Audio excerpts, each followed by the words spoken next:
नमो अर्यन्ताणं नमो सिद्धाणं नमो आयर्याणं नमो वज्रायाणं नमो लोए सप्प साहुणं ऐसो पंचन मुक्कारो सब्बपावपणासनो मंगलानं च सप्वेसिं परमं हवै मंगलम् मंगलम भगवान वीरो मंगलम गौतम प्रभु मंगलम स्थूलिभद्राद्या जय धर्मो समंगलम अंगूठे अमृत वसे लब्धि तना भंडार श्री गुरु गौतम समरिये मनवांछित फलदातार ज्ञानाम तिमिरांधानाम ज्ञानांजनो शलाकया नेत्रम उन्मीलितं येन तस्मै श्री गुरुवे नमः तस्मै श्री गुरुवे नमः। સૌ સાધર્મિક ભાઈ બહેનોને નમસ્કાર। આજે જૂન 12 થર્સડે આપણો રેગ્યુલર સ્વાધ્યાયનો આપણે પ્રારંભ કરીએ છીએ। સ્વાધ્યાય સ્ટાર્ટ કરીએ પહેલા મારી એક નમ્ર વિનંતી છે, બધા સાધર્મિક ભાઈ બહેનો, આપણે ગુજરાત અમદાવાદની અંદર જે દુઃખદ ઘટના બની છે, ઘણા બધા ભાવિક માનો અને એમના કુટુંબીજનો આજે ખરેખર શોખમાં છે। જે ભાઈઓ બહેનો બંધુએ પોતાનું આવી રીતે દુઃખદ મનુષ્ય ભાવ અંત આવી ગયો, એમના બધા આત્માને આપણને શાંતિ, સમાધિ અને શાતા મળે।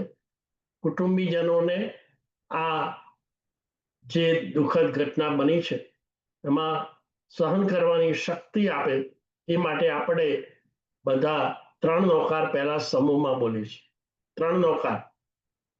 નમો અરિહંતાણમ નમો સિદ્ધાણમ નમો આયર્યાણમ નમો વજ્રાયાણમ નમો લોએ સપ્પસાહુણમ એસો પંચન મુક્કારો સવપાવ પણાસનો મંગલાન ચ સત્વૈસિમ પરમં હવૈ મંગલમ નમો અરિયંતાણમ નમો સિદ્ધાણમ નમો આયર્યાણમ નમો વજ્રાયાણમ નમો લોએ સપ્પસાહુણમ એસો પંચન મુક્કારો સવપાવ પણાસનો મંગલાન ચ સત્વૈસિમ પરમં હવૈ મંગલમ નમો અરિહંતાણમ નમો સિદ્ધાણમ નમો આયર્યાણમ નમો વજ્રાયાણમ નમો લોએ સપ્પસાહુણમ એસો પંચન મુક્કારો સવપાવ પણાસનો મંગલાન ચ સત્વૈસિમ પરમં હવૈ મંગલમ।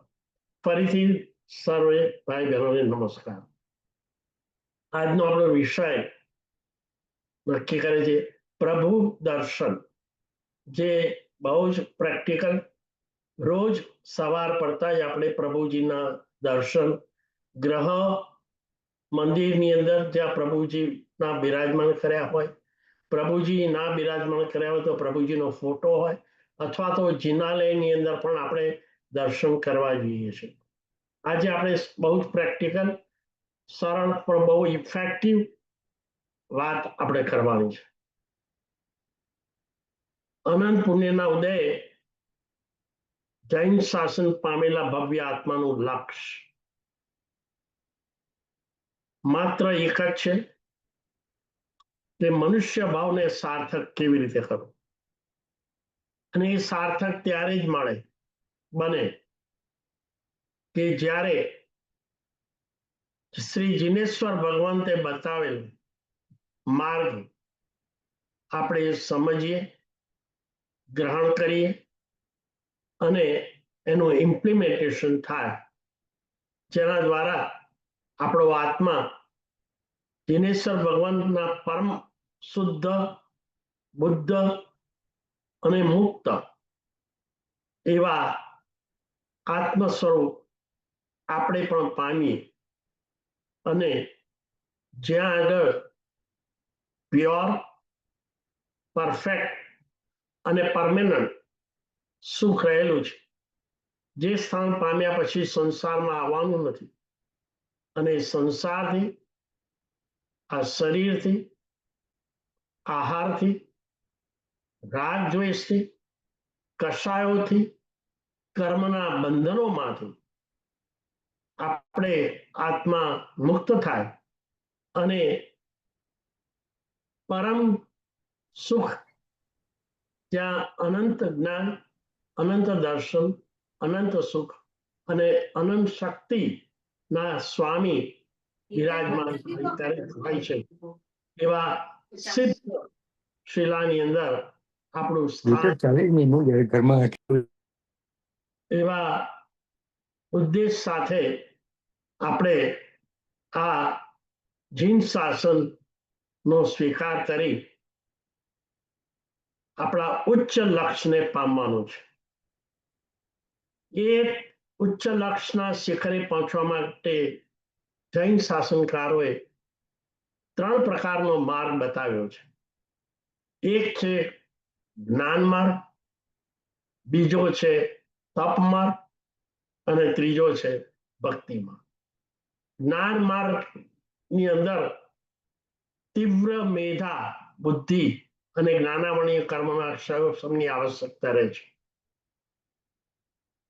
તપ માર્ગની અંદર શારીરિક અને માનસિક ઉગ્ર પ્રકારના મનોબળની આવશ્યકતા રહે છે.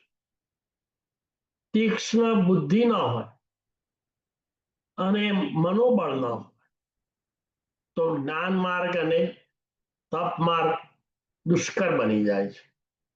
પણ ભગવાને એટલો બધો અનંત ઉપકાર આપણા ઉપર કર્યો છે કે જેથી એવા જીવો માટે પણ બહુ સારા પણ સચોટ એવો માર્ગ બતાવ્યો છે, જે છે ભક્તિમાં. 9 વર્ષની ઉંમરના બાળકથી માંડીને 90 વર્ષના વૃદ્ધ પણ આ ભક્તિ માર્ગની અંદર ઓતપ્રોત થઈ પરમાત્માના ગુણોનું ગાતા ગાતા ગાતા ગાતા એમના ચિત્તને પરમાત્મા તત્વ સાથે જોડી આત્માની શુદ્ધિ કરે અને મોક્ષનું લક્ષ્ય પામી શકે છે અને સિદ્ધિના શિખરે પહોંચી શકે છે. કોઈ પણ માર્ગ આપણે પકડીએ, ચાહે એ જ્ઞાનનો માર્ગ હોય, ચાહે એ તપનો માર્ગ હોય, ચાહે એ ભક્તિનો માર્ગ હોય, કોઈ પણ એક માર્ગ પણ જો આપણે પરાકાષ્ઠાએ પહોંચી જઈએ ને તો આપણું લક્ષ્ય ચોક્કસ પ્રાપ્ત કરી જાય છે. કારણ કે પરમાત્મા સાથે આપણા ચિત્તનું જોડાણ કરીએ છીએ એ જીનેશ્વર ભગવાન વિતરાગ છે અને બીજા અન્ય ભવ્ય જીવોને વિતરાગ બનાવવામાં સક્ષમ છે. સર્વજ્ઞ છે અને જે આત્મા પરમાત્મા સાથે જોડાય એ પણ સર્વજ્ઞ બની શકે છે. કરુણાના સાગર છે, કરુણાના સિંધુ છે અને જે આત્મા આ પરમાત્મા તત્વ સાથે જોડાય એ પણ પ્રેમ અને કરુણાની પરાકાષ્ઠા. માત્ર એક જીવ નહીં, માત્ર સંબંધીઓ પૂરતી જ નહીં, માત્ર સ્વજન પૂરતું જ નહીં, માત્ર પોતાના સંગ પૂરતી જ નહીં, પણ સકળ જીવ રાશિ, એક પણ જીવ એમાં બાકાત ના રહે. સકળ જીવ રાશિને પ્રેમ અને કરુણાના વૃષ્ટિથી ભીજવી દે એવી પરાકાષ્ઠાની સિદ્ધિ આ શાસનની અંદર કોઈ પણ એક માર્ગ આપી શકે અને એની અંદર 18 દોષોથી મુક્ત જે થઈ ગયા છે, ક્લેશ અને સંક્લેશથી રહિત થઈ ગયા છે, એવા જીનેશ્વર ભગવાનને આપણે ભક્તિ માર્ગ દ્વારા, ભક્તિ એટલે શું? ભક્તિ એટલે, અને જીનેશ્વર ભગવાનની ભક્તિ શા માટે? કારણ તે જીનેશ્વર ભગવાન એ પરમ શુદ્ધ 18 દોષથી રહિત છે અને ક્લેશ અને સંક્લેશથી રહિત છે. દુનિયામાં પણ એવો કાયદો છે, જેને લોયર બનવું હોય એ લોયરનું શરણું લે, જેને સર્જન બનવું હોય એ સર્જનનું શરણું લે, જેને એકાઉન્ટન્ટ બનવું હોય એ એકાઉન્ટન્ટનું શરણું લે. આપણે વિતરાગ બનવું છે. રાગ, દ્વેષ, કસાય અને કર્મ મળને દૂર કરવા છે. તો જે પરમાત્માએ અપૂર્વ સાધના, ઉગ્ર તપ સંયમ, ત્યાગ, તિતિક્ષા, ધ્યાન, યોગ, આ બધા સ્વરૂપે જે ધર્મ રહેલો છે. અને એમાં ખાસ કરીને સમ્યક દર્શન, સમ્યક જ્ઞાન અને સમ્યક ચારિત્ર રૂપી મોક્ષ માર્ગ, જેને પોતાના જીવનમાં અપનાવીને સકળ કર્મનો ક્ષય કર્યો છે, એવા શ્રી જીનેશ્વર ભગવાન ના અનંત અનંત ગુણો છે. એમની સાથે આપણા આત્માનું જોડાણ કરવાનું માધ્યમ ભક્તિ છે. એક કલ્પના કરો, સંસાર એની અંદર જે માણસ ભયંકર કેન્સર રોગથી પીડાતો, તો એ કેન્સરનું નિવારણ કરવા માટે ડોક્ટર કે સર્જનનું શરણું લે. ડોક્ટર અને સર્જન એમ કે તમારે સર્જરીની જરૂર છે, એટલે હોસ્પિટલની અંદર જાય. બરાબર? આ હોસ્પિટલ એટલે જૈન શાસન એ હોસ્પિટલ છે. આપણને કેન્સર કરતા પણ એક ભયંકર રોગ લાગુ પડ્યો છે, અને એ રોગ છે ભાવ ભ્રમણનો. અનંત કાળથી આપણે આ સંસારની અંદર ભ્રમણ કરી રહ્યા છે. એ મહારોગ છે. હજી એનો નિકાલ આવ્યો નથી, એટલે આપણે આ ધરતી ઉપર રહ્યા છે, મધ્યલોકની અંદર. તો એના માટે કેન્સરની જે ગાંઠ દૂર કરવા માટે જેમ હોસ્પિટલમાં જવું પડે, એમ આ ભાવભ્રમણનો જે કેન્સર છે એને દૂર કરવા માટે આપણે જૈન શાસન રૂપી હોસ્પિટલમાં દાખલ થવું પડે. જેમ હોસ્પિટલની અંદર સર્જન હોય છે, જે કન્સલ્ટન્ટ હોય છે, એવી રીતે જૈન શાસનના કન્સલ્ટન્ટ શ્રી જીનેશ્વર ભગવાન છે. કન્સલ્ટન્ટની સલાહ પ્રમાણે ડોક્ટરો કે સર્જન ઓપરેશન કરે. એમ જીનેશ્વર ભગવાન જીન આગમ, જીન આજ્ઞા અને જીનેશ્વર ભગવાને બતાવેલા જે માર્ગ, એ માર્ગ પ્રમાણે ડોક્ટરો જેમ સર્જન સર્જરી કરે, એમ ડોક્ટર પણ સર્જરી કરે. એમ ગુરુ ભગવંતો આપણને આ સમ્યક દર્શન, સમ્યક જ્ઞાન અને સમ્યક ચારિત્ર રૂપી માર્ગ બતાવે છે. ડોક્ટરો દવા આપે, ઔષધ આપે, તો ઔષધ આ શાસનની અંદર છે ધર્મ. અને એ ધર્મ પણ 3 પ્રકારનો છે: સમ્યક દર્શન, સમ્યક જ્ઞાન, સમ્યક ચારિત્ર રૂપી ધર્મ છે. અને અહિંસા, સંયમ અને તપ. ફરીથી, જેમ ડોક્ટરો ઔષધ આપે છે રોગનું નિવારણ કરવા માટે, એવી જ રીતે જૈન શાસનની અંદર જૈન શાસન રૂપી હોસ્પિટલમાં રહેલા કન્સલ્ટન્ટ જીનેશ્વર ભગવંતો ની સલાહ પ્રમાણે ડોક્ટર એટલે ગુરુ ભગવંતો આપણને આ ધર્મ માર્ગ બતાવે છે, જેમાં સમ્યક દર્શન, સમ્યક જ્ઞાન અને સમ્યક ચારિત્ર રૂપી ઔષધ. આ 3 ઔષધ આપણે લઈએ, એમાં સમ્યક દર્શન એ મુખ્ય છે. જ્યાં સુધી સમ્યક દર્શન ન મળે, ત્યાં સુધી સમ્યક જ્ઞાન, સમ્યક ચારિત્ર આવે નહીં. ફરીથી, આખા જૈન શાસનની અંદર એનો કોઈ આધાર હોય, બેઝ હોય, મૂળ હોય ધર્મનું, જેને બોધિ બીજ કહેવામાં આવે છે. બોધિ એટલે કલ્યાણ, સર્વજ્ઞતા, કેવળ જ્ઞાન, એને બોધિ કહેવામાં આવે છે. અને એનું જો બીજ હોય તો એ છે સમ્યક દર્શન. એ તો ઓબ્વિયસ છે કે બીજ ના હોય તો મૂળ, એના ફણગા ફૂટે નહીં. ફણગા ના ફૂટે તો વેલાઓ થાય નહીં. વેલાઓ ના થાય તો મૂળ ના હોય. મૂળ ના હોય તો થડ ના હોય. થડ ના હોય તો વૃક્ષની શાખા પ્રશાખા ના હોય. શાખા પ્રશાખા ના હોય તો ફળ પણ ન હોય. એવી જ રીતે ધર્મરૂપી વૃક્ષનું જો કોઈ બીજ હોય, એ છે સમ્યક દર્શન. ફરીથી, ધર્મરૂપી વૃક્ષ, એનું બીજ એ સમ્યક દર્શન છે. થડ એ જ્ઞાન છે. શાખાઓ, પ્રશાખાઓ, પુષ્પો એ સમ્યક ચારિત્ર છે, અને વૃક્ષ ઉપરનું જે ફળ છે એ મોક્ષ ફળ છે. એટલે બીજ, થડ, શાખા પ્રશાખા અને છેવટે ફળ, આ રીતે સમ્યક દર્શન જૈન શાસનનો મોક્ષ પામવા માટેનો અવશ્ય અનિવાર્ય એક અંગ છે. હવે સમ્યક દર્શન કેવી રીતે મળે એના માટેનો ઉપાય જો કોઈ હોય તો પરમાત્માની ભક્તિ છે. પરમાત્માની ભક્તિના સ્વરૂપની અંદર સમ્યક પ્રભુના દર્શન, વંદન, પૂજન, આ ત્રણ છે. ફરીથી પરમાત્માની ભક્તિના સ્વરૂપની અંદર આવે પ્રભુના દર્શન, પ્રભુનું પૂજન, પ્રભુનું સ્તવન, પ્રભુ આગળ વંદન, અને પ્રભુના વિવિધ સ્વરૂપે સ્તવન સ્તુતિ દ્વારા ગુણલા ગાવા.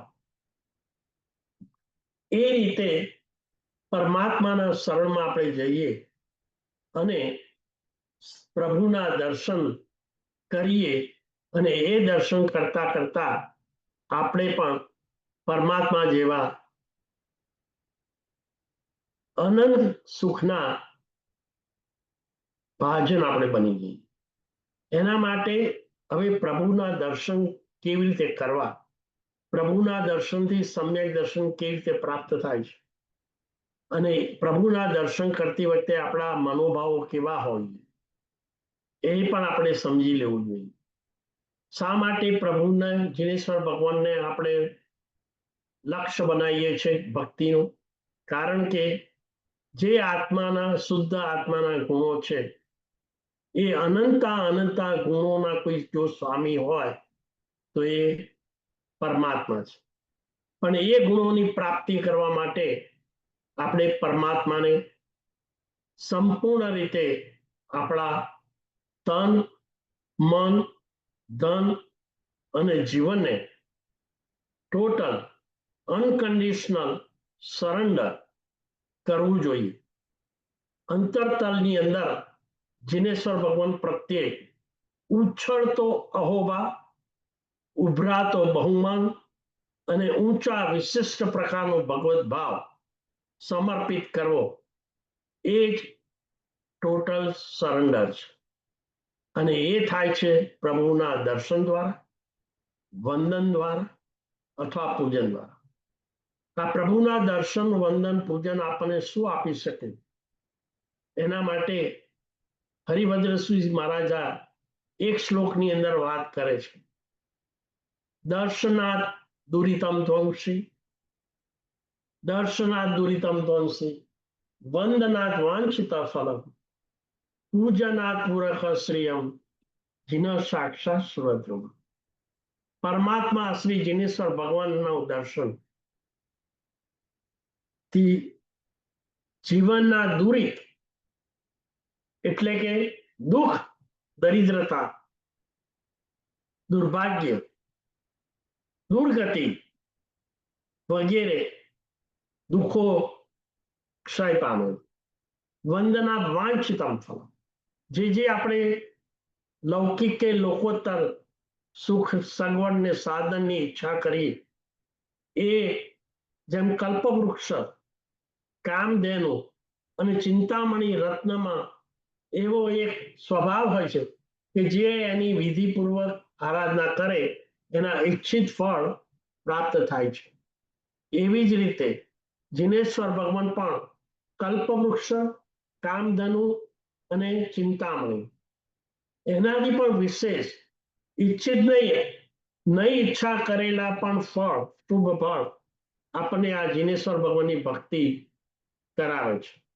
એટલા જ માટે આ જીનેશ્વર ભગવાનનું આલંબન લેવાનું પ્રતિપાદન દેવગુરુ આપણને ફરમાવે છે. હવે સમ્યક દર્શનની અંદર જીનેશ્વર ભગવાન એ બે પ્રકારના છે.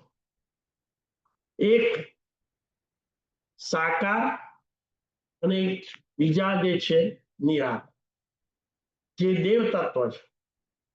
દેવ તત્વ બે પ્રકારના છે.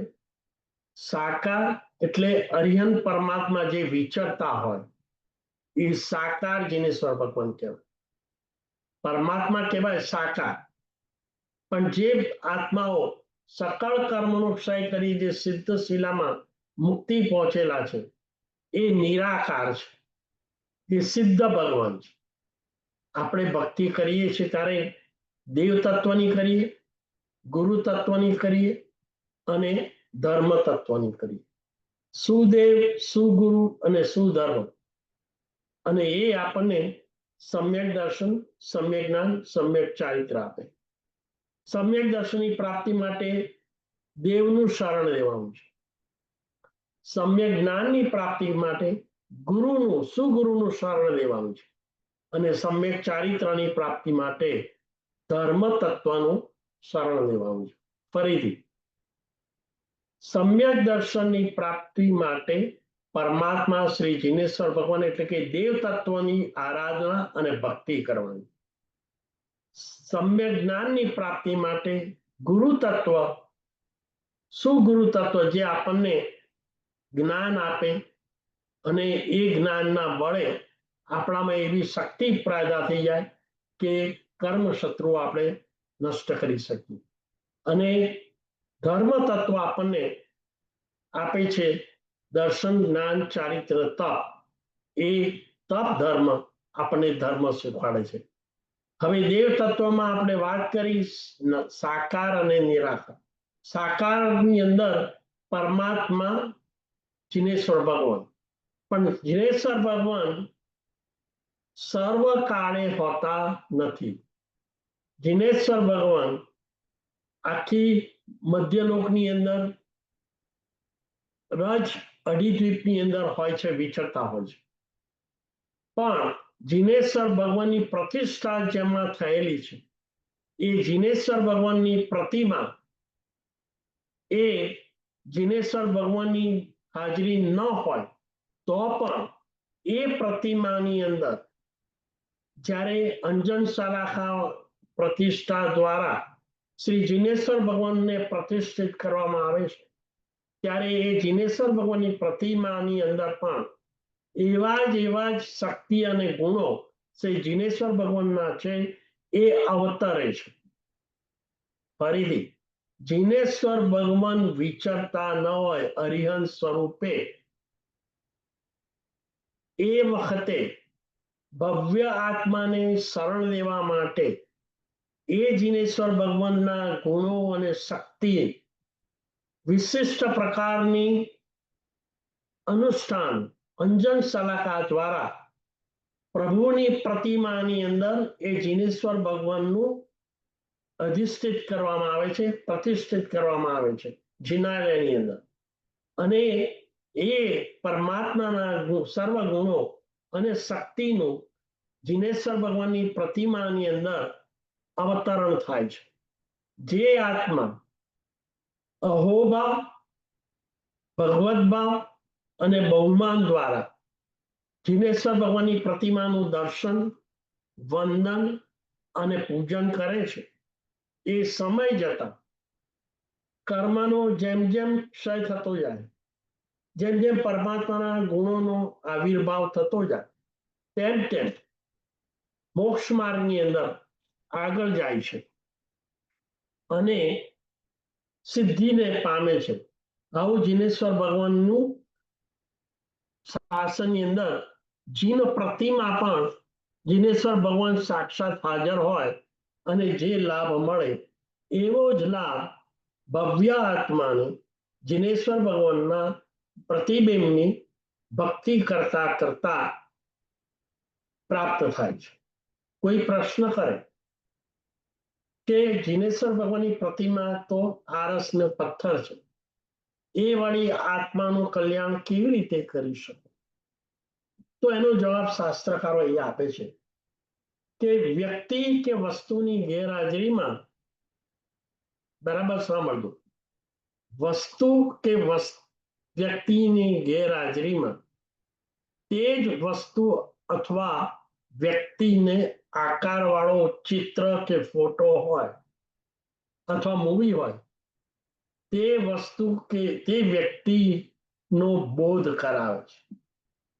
દાખલા તરીકે કોઈએ ક્યારે હાથી જોયો ના હોય, ક્યારે ઘોડો સાક્ષાત ન જોયો હોય, પણ એ બાળકને હાથી અથવા ઘોડાનું પિક્ચર બતાવીએ, એ હાથીની અંદર એની દોરડા જેવી સૂંઢ હોય, કોઠી જેવું પેટ હોય, પૂંછડી હોય, સુપડા જેવું કાન હોય, આ બધી વસ્તુઓનો એને પરિચય આપ્યો હોય, એનો વર્ણ કેવો હોય, એના જુદા જુદા દંત શું હોય, આ બધો પરિચય આપ્યો હોય, તો એ ચિત્ર બતાવતા હાથી કેવો હોઈ શકે એની કલ્પના કરી એને કંઈક અંશે હાથી વિશે જ્ઞાન કે બોધ થાય છે. આપણા પૂર્વજો કે જેમણે આપણે જોયા ન હોય ક્યારેય પ્રત્યક્ષ, પણ આપણા પિતાજી કે માતાજી પાસે આપણા પૂર્વજોના દાદાના કે દાદાના દાદાના ફોટા હોય અને એ ફોટા આપણને બતાવે, તો એમનું વર્ણન એ કેવા હતા, એમનો કલર કેવો હતો, શ્યામ હતો, સફેદ હતો, શ્વેત હતો, ટોપી પહેરતા હતા કે પાઘડી પહેરતા હતા, પેન્ટ પહેરતા હતા કે ધોતી પહેરતા હતા, વગેરે વગેરેનો આપણને પરિચય જેમ થઈ શકે છે. એ ફોટો અને ચિત્ર એટલું જ નહીં, આપણા પિતા કે માતા કે આપણા દાદા છે, ઘણા બધા ઉપકારી છે, કફોળ પરિસ્થિતિની અંદર પણ આપણને કફોડી પરિસ્થિતિની અંદર પણ આપણને સગળી રીતે સર્વ રીતે એમ મદદ કરી છે અને ઉપકાર કર્યો છે, એમને પગે લાગવું જોઈએ. તો આપણા પિતાએ આપણા દાદાની આવી રીતે ફોટા દ્વારા કે મૂવી દ્વારા કે પિક્ચર દ્વારા આપણને પરિચય આપે, એના સ્વરૂપને એમના ઉપકારનો આપણને ખ્યાલ આપે, તો નેચરલી આપણે એમને એ ઉપકાર બદલ પગે લાગીએ, એમના પ્રત્યે આપણું બહુમાન ઊભું થાય, આપણે એમને રોજ નિત્ય દર્શન પણ કરીએ કે ના કરીએ. એ રીતે આ જિનેશ્વર ભગવંતે આ શાસન સ્થાપ્યું છે. શાસન સ્થાપ્યું છે એટલે આપણને સમ્યક દર્શન, સમ્યક જ્ઞાન, સમ્યક ચારિત્ર રૂપી માર્ગ મળ્યો છે. અને જિનેશ્વર ભગવાન કેવા છે? સકળ જીવ રાશિને અભય આપનારા છે. મોક્ષ માર્ગ રૂપી જ્ઞાન ચક્ષુ આપણને આપનારા છે. અને અહિંસા, સંયમ અને તપ રૂપી જે ઉત્કૃષ્ટ ભાવ છે, ઉત્કૃષ્ટ માર્ગ છે, એ માર્ગનું આપણા જીવનની અંદર પ્રયાણ કરી આપણે સકળ સિદ્ધિ, સર્વ સુખ જ્યાં આગળ છે, જે સુખ શાશ્વત છે, જે સુખ પૂર્ણ છે, જે સુખ લેશ માત્રના દુઃખ વગરનું છે, અને જે સુખ પામ્યા પછી સંસારમાં જન્મ મરણના સાયકલમાંથી આપણે મુક્ત થઈએ છીએ, એવા મોક્ષ સુખને આ જિનેશ્વર ભગવાનનું શાસન આપણને આપે છે, આ મોક્ષ માર્ગ આપે છે. આ રીતે જિનેશ્વર ભગવાન આપણા ઉપકારી છે, એટલે આપણને માર્ગ પણ બતાવે છે. અને આ સંસાર જે ગહન છે, અનંત કાળથી ચાલ્યો આવે છે. આપણે પણ સંસારમાં ચારેય ગતિની અંદર 84 લાખ યોનિની અંદર ભટકી રહ્યા છે. એ સંસાર સાગરમાંથી આપણને તરવાનો જે માર્ગ આપ્યો છે, માટે એ તારક પણ છે. આ રીતે અભય આપનારા, ચક્ષુ આપનારા, માર્ગ દેખાડનાર, અને એ જિનેશ્વર ભગવાન આપણા શરણભૂત છે. જિનેશ્વર ભગવાન આપણા નાથ છે. મોક્ષ માર્ગની અંદર આપણને જોડનારા હોવાથી યોગ આપે છે. યોગ એટલે આત્માને પરમાત્મા સાથે જોડવું. આ યોગ અને એ માર્ગ ઉપર ચાલ્યા પછી એમાં ટકાવી રાખે, એ માર્ગથી આપણે હટી ન જઈએ અને સંસારમાં ફરીથી ચક્કરમાં ન ફસાઈએ. આ રીતે જિનેશ્વર ભગવાન સર્વ રીતે આપણા ઉપકારી છે. એ ભાવ જાણવાથી આપણા હૃદયની અંદર જે દર્શન કરતા કરતા બહુમાન ભાવ, અહોભાવ, ભગવત ભાવ ઉભો થાય, એ ભાવથી જ્યારે આપણો આત્મા જિનેશ્વર ભગવાનના આત્મા સાથે દર્શન કરતા કરતા આ પ્રકારનું ચિંતન કરતા કરતા, શેનું ચિંતન? પરમાત્માના ગુણોનું, પરમાત્માના ઉપકારોનું ચિંતન કરવાનું છે. મનન વારંવાર ચિંતન કરવાથી આપણા હૃદયની અંદર, હૈયાની અંદર પરમાત્મા તત્વ વસી જાય છે. માત્ર નામ અને દર્શન, નામ ગ્રહે આવી મિલે મન ભીતર ભગવાન. આ રીતે પરમાત્માના દર્શન કરતા કરતા એમના ગુણોનું ચિંતન કરીએ, મનન કરીએ. ચિંતન અને મનન કરતા કરતા આપણું જે ચિત્ત છે એ આ પરમાત્માના ગુણોથી એટલું ભાવિત બને છે, વાસિત બને છે. અને એ ભાવિત અને વાસિત બનેલું ચિત્ત એટલું પ્રસન્ન બને છે, એટલે પરમાત્મા તત્વ સાથે આપણે જોડાઈ જઈએ છીએ. ભાવથી જ પરમાત્મા હવે આપણા હૃદયની અંદર વસે છે. ટૂંકમાં કહેવાનો મતલબ એમ છે, આપણું માનસિક રીતે આપણું ચિત્ત અરિહંતાકાર બની જાય છે. જે વસ્તુ સાથે આપણે ઓતપ્રોત થઈ જઈએ, એકાકાર બની જઈએ, લીન બની જઈએ, સ્થિર બની જઈએ, તદ્રુપ બની જઈએ, તો એ વ્યક્તિ જેવા જ આપણે બની જઈએ. પરમાત્મા તુલ્યની પરમાત્મા જ બની જઈએ. કેવી રીતે? પરમાત્માના ગુણોનું દર્શન કરતા કરતા ચિંતન, મનન અને ભાવન. ભાવન એટલે હૃદય આપણું, અંતઃકરણ અને આત્મ પ્રદેશોની અંદર અરિહંત તત્વ વસી જાય, ઉપસ્થિત થઈ જાય, ભાવિત થઈ જાય, એટલે કે આપણે જ અરિહંત બની જઈએ. દર્શન માત્રથી અરિહંતાકાર. અને જ્યારે આપણો આત્મા અરિહંતાકાર બની જશે ત્યારે આત્મ પ્રદેશની અંદર અરિહંત જેવી જ અનંત શક્તિ અવતરે છે.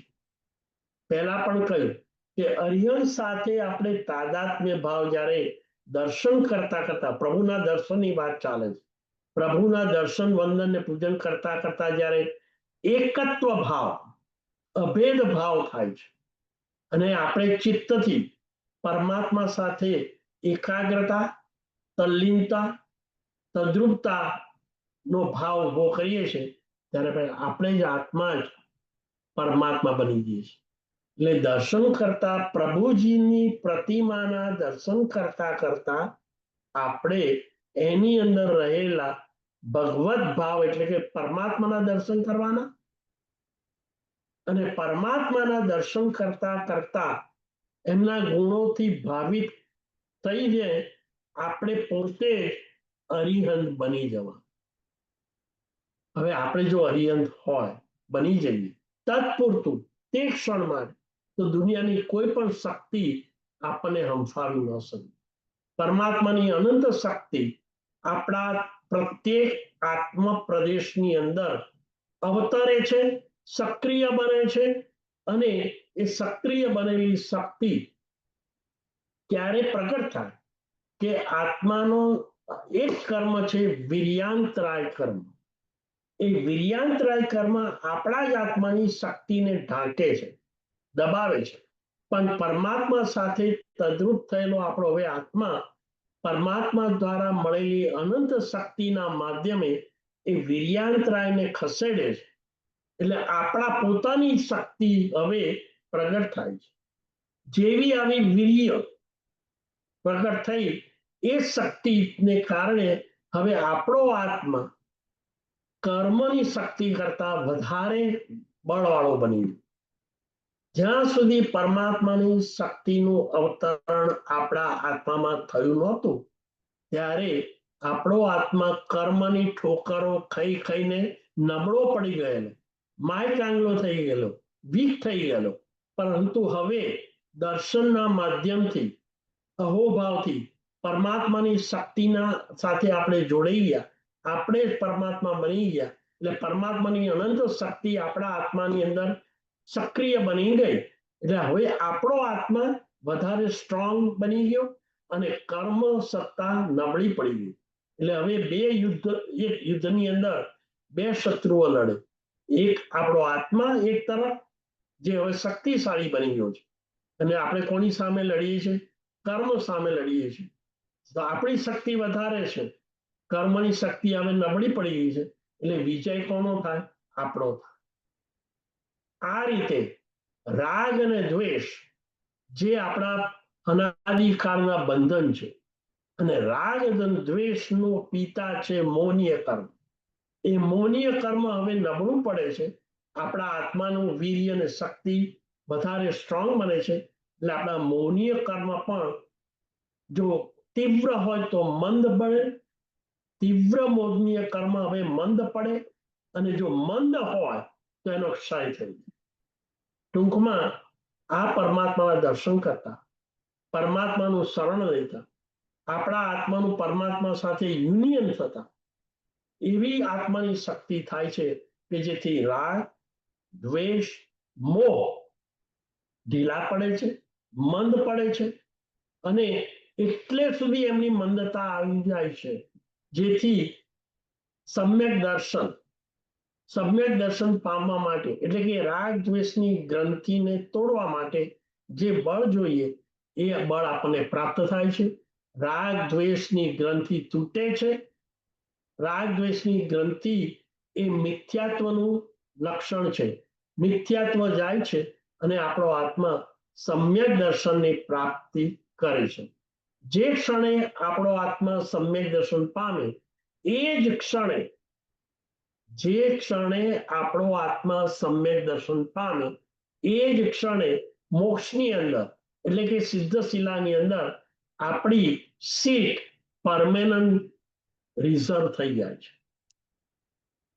આ છે પ્રભુનું દર્શન કરતા કરતા આપણને મળેલી આ ધર્મ એ આપેલી ગિફ્ટ. કઈ ગિફ્ટ આપી આપણને? પ્રભુના દર્શન કઈ ગિફ્ટ આપી? સમ્યક દર્શન. અને એની સાથે જેવું સમ્યક દર્શન આવ્યું, રાગ દ્વેષની ગ્રંથિ તૂટી સિદ્ધશિલા ઉપર આપણી સીટ રિઝર્વ થઈ ગઈ પરમેનન્ટ. માટે જ આટલો પરમ ફાયદો લાભ પ્રભુના દર્શનથી આપણને પ્રાપ્ત થાય છે.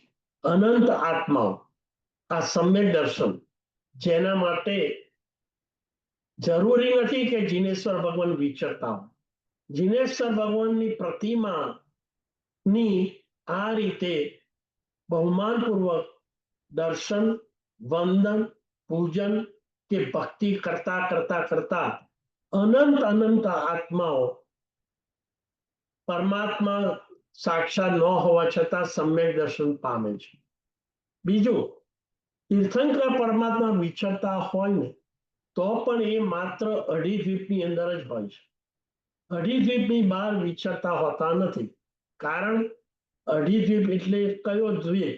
એક આપણે રહીએ છીએ જંબુદ્વીપ, એની આસપાસ એક લવણ સમુદ્ર છે. એ લવણ સમુદ્રની આસપાસ ઘાતકી ખંડ છે, એટલે જંબુદ્વીપ અને ઘાતકી ખંડ. ઘાતકી ખંડની આસપાસ કાળો નદી સમુદ્ર છે, અને કાળો નદી સમુદ્રની આસપાસ પુષ્કરાવર્ત દ્વીપ છે. એટલે જંબુદ્વીપ 1, ઘાતકી ખંડ 2 અને પુષ્કરાવર્ત અડધો લેવાનો. કારણ કે માનુષોત્તર પર્વત આવેલો છે, એની બહાર કોઈ મનુષ્ય જન્મ પામતો નથી. એટલે ટૂંકમાં કહેવાનો મારો મતલબ એમ છે કે માત્ર વિચરતા તીર્થંકર અઢી દ્વીપની અંદર જ હોય છે, પરંતુ પરમાત્માના જીન બિંબો અથવા તો જીન પ્રતિમા અથવા તો જીનાલય અઢી દ્વીપની બહાર પણ નંદીશ્વર દ્વીપ જેવા 8મા દ્વીપની અંદર પણ પ્રતિમા હોય છે. આમ પ્રભુજીની પ્રતિમા માત્ર મધ્યલોકમાં જ નહીં, ઉર્ધ્વલોકમાં દેવલોકની અંદર પણ પ્રભુજીની પ્રતિમા હોય છે, જ્યાં જીનેશ્વર ભગવાન સાક્ષાત હોતા નથી. એટલું જ નહીં, અધોલોકની અંદર પણ પ્રભુજીની પ્રતિમા હોય છે. કહેવાનો મતલબ એમ છે કે જ્યાં જ્યાં પ્રભુજી વિચરતા ના હોય, જ્યારે પ્રભુજી વિચરતા ના હોય, ત્યાં પણ પરમાત્માની જીનેશ્વર ભગવાનની શાશ્વત કે અશાશ્વત પ્રતિમાઓ હોય છે. એટલે ગમે ત્યાં આપણે જઈએ ત્યાં પ્રભુજીના પ્રતિમા તો ઉપલબ્ધ હોય છે, અને એ પ્રભુજીની પ્રતિમાના દર્શન, વંદન અને પૂજનના માધ્યમથી આપણે આપણા આત્માને પરમાત્મા સાથે ભેળવી દઈએ તો આપણો આત્મા પણ પરમાત્મા સ્વરૂપ ધારણ કરે છે. જેમ કે ક્ષીર હોય દૂધ, એમાં પાણી નાખી અને બરાબર સ્ટર કરી દઈએ કે જેથી બધા જ પાણીના અણુની અંદર દૂધનો જે ગુણધર્મ છે, જે સ્વાદિષ્ટ છે, જે પુષ્ટિકારક છે, જે વાઇટામિન્સથી ભરેલો છે, જે જીવનને જુદી જુદી વાઇટાલિટી આપે છે, એવો જ સ્વરૂપ પેલું પાણીના અણુઓ ધારણ કરે છે. કેમ? કારણ કે ક્ષીરમાં નીર બરાબર ભળી જાય. બીજો એક્ઝામ્પલ આપણે આપીએ કે 10 કિલો દૂધ હોય અને 500 ગ્રામ મેળવણ હોય દહીંનું. એ દહીંની અંદર આ દૂધ ભળી જાય અને પછી એને ઓવરનાઇટ રાખવામાં આવે તો દહીંના જે પરમાણુઓ હોય અને દૂધના પરમાણુઓ હોય એ બધા એકબીજા સાથે એવી રીતે ભળી જાય છે કે 12 કલાક પછી એને તમામ દૂધ એ દહીંની અંદર પરિવર્તન પામે છે અને દહીંનું સ્વરૂપ મળી જાય છે દૂધનું. એવી જ રીતે આપણો આત્મા પણ પરમાત્મા સાથે ભક્તિના માધ્યમ દ્વારા જે મેળવણ છે એ પણ દહીંના જેવું સ્વરૂપ હોય છે. એમ ભક્તિની અંદર આપણા જે ભાવો છે, અહોભાવ, જે ગુણો છે પરમાત્માના, એ ગુણોથી જ આપણો આત્મા ભાવિત થઈ જાય છે, વસી જાય છે. આ ક્રિયાને પરિણમન કહેવાય. પહેલા આપણે ચિંતનની વાત કરી, પછી મનનની વાત કરી, પછી ત્રીજો ભાવ આપણે કયો ચિંતન, મનન, પછી ભાવન. ભાવન પછી પરિણમન એટલે ટ્રાન્સફોર્મેશન. પરમાત્માની શક્તિનું અને પરમાત્માના શક્તિના માધ્યમથી બધા જ કર્મો આપણા આત્મપ્રદેશો પરથી અલગ થઈ જાય, છૂટા પડી જાય, ખસી જાય તો આપણા આત્માના જ ગુણો અનંત ચતુષ્ટય છે એ પ્રગટ થાય છે, જેનું નામ પરિણમન. અને પછી જ્યારે આવા ગુણો પ્રગટ થાય ત્યારે અનંત અનંત આનંદ અને ચિત્તની પ્રસન્નતા આપણો આત્મા અનુભવે. આ રીતે પરમાત્માના દર્શન કરતા કરતા પહેલું ચિંતન, મનન, ભાવન, પરિણમન અને પછી અનુભવ.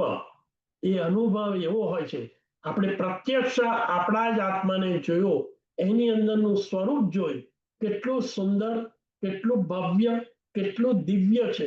અને એની અંદર જે અમૃત રસ, જે અનુભવ રસ, સુધારસ જે આપણે અનુભવીએ છીએ, એ અનુભવ રસનું શબ્દોમાં વર્ણન કરી શકાય એવું છે નહીં, અકથ્ય છે. પરમાત્માનું દર્શન આ રીતે કેવી ભવ્યતા અને આત્માનું શુદ્ધિકરણ કરીએ છીએ. આના માટે એક આપણે ઉદાહરણ લઈએ કે જેથી આપણને ખ્યાલ આવે કે પરમાત્માની આ ભક્તિ અને દર્શન એ આપણા જીવનની અંદર કેવું વલણ અને કેવી સિદ્ધિ પ્રાપ્ત કરે છે. એક શેઠ નગરની અંદર હતા, ધનવાન હતા અને ધર્મવાન. જીનેશ્વરની ભક્તિ એમના જીવનમાં જ નહીં, એમના તનમાં જ નહીં, એમના મનમાં જ નહીં, પણ પ્રત્યેક આત્મ પ્રદેશે એવી વસી ગયેલી. એમને પોતાના બંગલાના કમ્પાઉન્ડની અંદર જ એક જિનાલય બનાવેલો અને નિત્ય કલાકો સુધી આ પરમાત્માની એવી ઉછળતા હૃદય, ઉછળતા ભાવે, ઉલ્લસિત ભાવે એ ભક્તિ કરતા, પોતાને ધન્ય માનતા હતા કે આ પરમાત્મા મળ્યા, મારું જીવન ધન્ય બન્યું, આ ભાવ ધન્ય બન્યો. પરમાત્માની ભક્તિ જ્યારે કરતા હતા ત્યારે ભાવથી એવા એકાગ્ર, એંગ્રોસ અને ઓતપ્રોત થઈ જતા. ખૂબ પ્રસન્નતા એમના જીવનની અંદર હતી. પણ એવું જ કહેવાય છે ને બધા પ્રકારની સુખ સગવડ હોય, પણ કર્મ સત્તા એક એવી વસ્તુ તમને ન આપે જેને કારણે તમારો સંસાર કદાચ દુઃખમય બની. આ ધનવાન શેઠ, જેમનું નામ દેવદત્ત હતું, એમના કુટુંબમાં, એમના પરિવારમાં પણ એમને પણ જીવનમાં એક આવી જ મુશ્કેલી હતી. એમનો જે પુત્ર હતો, એ પુત્ર એ ધર્મ, પ્રતિમા અને ભક્તિથી સાવ વિમુખ હતો. ઘણું બધું સમજાવવા છતાં આ સ્વચ્છંદી યુવાન પુત્ર ક્યારે પરમાત્માની પૂજા તો શું, પૂજાનું દર્શન કરવા માટે પણ ઈચ્છા ધરાવે નહીં.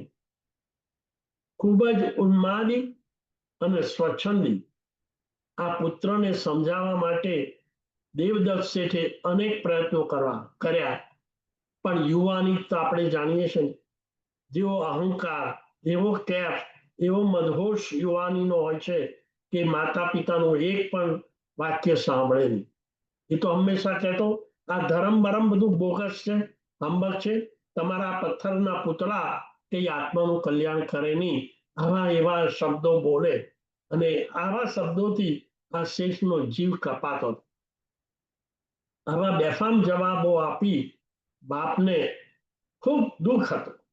રોજ વિચારતા હતા કે આ મારા પુત્રને જો ધર્મના સંસ્કાર, પરમાત્માના દર્શન, વંદન, પૂજનના નહીં પડે અને આવું બેફામ વલણ અપનાવશે, તેનું ભાવાંતર બગડવાનું અને કદાચ દુર્ગતિમાં પણ પટકાય. આવો ચિંતા આ દેવદત્ત શેઠને થવા માંડી. કરવું શું? પણ એ ચાલાક હતા. એમને એક ઉપાય કર્યો. માત્ર એમને એવું જ લક્ષ્ય હતું કે મારો પુત્ર કોઈ પણ હિસાબે પરમાત્માના દર્શન કરતો થઈ. એટલે એમને શું કર્યું, એમનું જે કમ્પાઉન્ડ હતું ને, એ કમ્પાઉન્ડનો જે મેઇન ગેટ હતો, એ મેઇન ગેટ જે, અને એમના ઘરની અંદર જિનાલ પણ હતો. હવે મેઇન ગેટ નો એન્ટ્રન્સ જે 6 ફૂટનો હતો અને આ પુત્રની હાઈટ એ વખતે 5 ફૂટની હતી. એટલે સુથારને બોલાવી આ શેઠે કમ્પાઉન્ડના એન્ટ્રન્સને નીચો કરાવી દીધો લાકડાની ફ્રેમથી અને 4 ફૂટનો કરી દીધો. અને એ ફ્રેમની અંદર ઉપરના ભાગની અંદર, જેને ઓતરંગ કહેવાય, ત્યાં આગળ પરમાત્માના પ્રતિબિંબના આકાર જેવી લાકડાની એક મૂર્તિ, પ્રભુજીની મૂર્તિના આકાર જેવી એક નાનકડી લાકડાની મૂર્તિ એમને પેલા ઓતરંગની ઉપરના ભાગમાં ફિટ કરી દીધી. એટલે એવું બન્યું કે જ્યારે કમ્પાઉન્ડની અંદર એન્ટર થવું હોય આ ગેટમાંથી, અને એક જ દરવાજો, ત્યારે હંમેશા નીચે નમવું જ પડે, કારણ કે એ દરવાજો નાનો થઈ ગયો. અને એવી રીતે ગોઠવણ કરેલી કે નીચે નમે એટલે પુત્રના જે ચક્ષુ છે એ પેલી જે આકૃતિ મૂકી છે ને પરમાત્માના પ્રતિમાની, લાકડાની બનાવેલી આકૃતિ ઉપર જ એના ચક્ષુ પડે, એવી એની વ્યવસ્થા કરી દીધી. હવે તો પુત્ર જ્યારે જ્યારે અંદર એન્ટર થાય કમ્પાઉન્ડમાં, ત્યારે એને નમવું જ પડે. અને નમે ત્યારે એના ચક્ષુ, નેત્ર, આંખ પેલી લાકડાની ફ્રેમની અંદર મુકાયેલી આકૃતિ, જે પરમાત્માની મૂર્તિનો આકાર છે, એની ઉપર જ પડે. હવે કમ્પાઉન્ડમાં તો દિવસ દરમિયાન 5-25 વખત આવા જવાનું થયા જ કરે. અને જ્યારે જ્યારે એ નમે ત્યારે એની ચક્ષુ સામે પેલી પ્રતિમાનો આકાર વાળી પ્રકૃતિ આવી જાય. આવું દિવસે, મહિનાઓ અને વર્ષો સુધી ચાલ્યું. વિચાર કરો, કેટલી વખત એને આખા જીવન દરમિયાન અનાયાસે, અનિચ્છાએ પરમાત્માની આકૃતિના દર્શન થયા. પિતા પણ કેવા હોવા જોઈએ, પુત્રની કેવી એની ચિંતા કે મારા કુટુંબમાં આવેલું આ જીવ એ કંઈક પામીને જાય, એવા ઉદ્દેશથી આ પિતાએ આ યુક્તિ શોધી કાઢી. એમ કરતા વહાણા વહી ગયા અને આયુષ્ય પૂર્ણ થયું. અને પેલું બોલેલો ને, તમારા પથ્થરના આ પૂતળા આત્માનું શું કલ્યાણ કરી શકે. આવો વગર વિચારે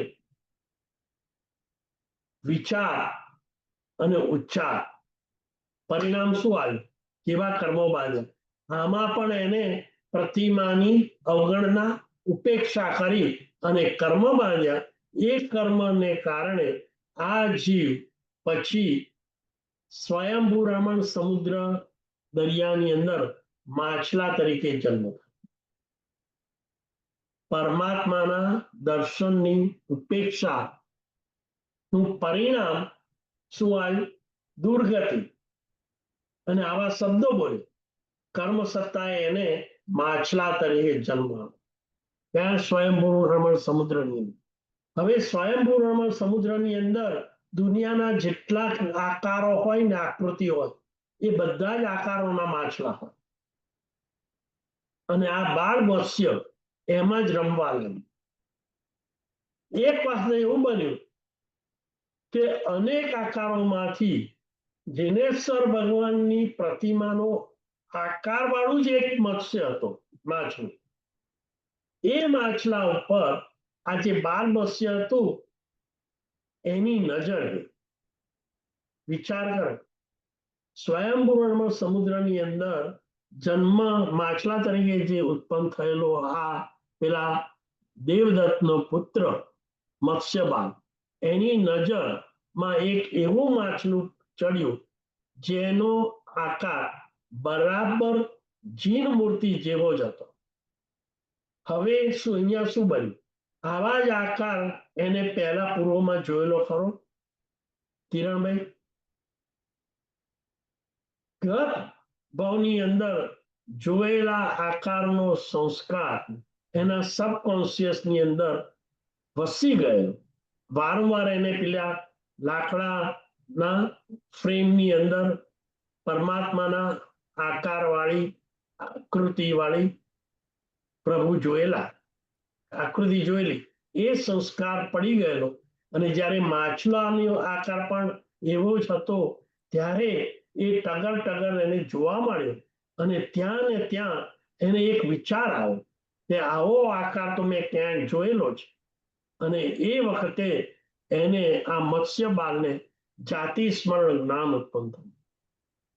જાતિ સ્મરણ જ્ઞાન ઉત્પન્ન થાય એટલે પૂર્વોએ કરેલા અનુભવ, સ્મૃતિઓ જે ચિત્તની અંદર, સબકોન્શિયસ માઇન્ડની અંદર હોય, એ એક્ટિવેટ થાય. એને જાતિ સ્મરણ જ્ઞાન થયું. પોતાની આ પૂર્વભાવનું સ્મૃતિ થઈ અને જીન મૂર્તિ માટે પિતાએ કરેલી પ્રેરણા એને યાદ આવી. અને એને પોતે કરેલી ઉપેક્ષા અને ગમે તેમ એને બકવાસ કરેલો પ્રભુજીની પ્રતિમા માટે, એ બધું યાદ આવ્યું. અને એ યાદ કરતા કરતા કરતા એને અંદર હૃદય રડી ઉઠ્યું. અરે રે, મેં શું કર્યું? ભારે પશ્ચાતાપ કરવા લાગ્યો કે સાક્ષાત જીન મૂર્તિના દર્શન કરવા માટે મારા પિતાએ મને વારંવાર સૂચના આપી, સલાહ આપી, પણ મેં એની ઉપેક્ષા કરી.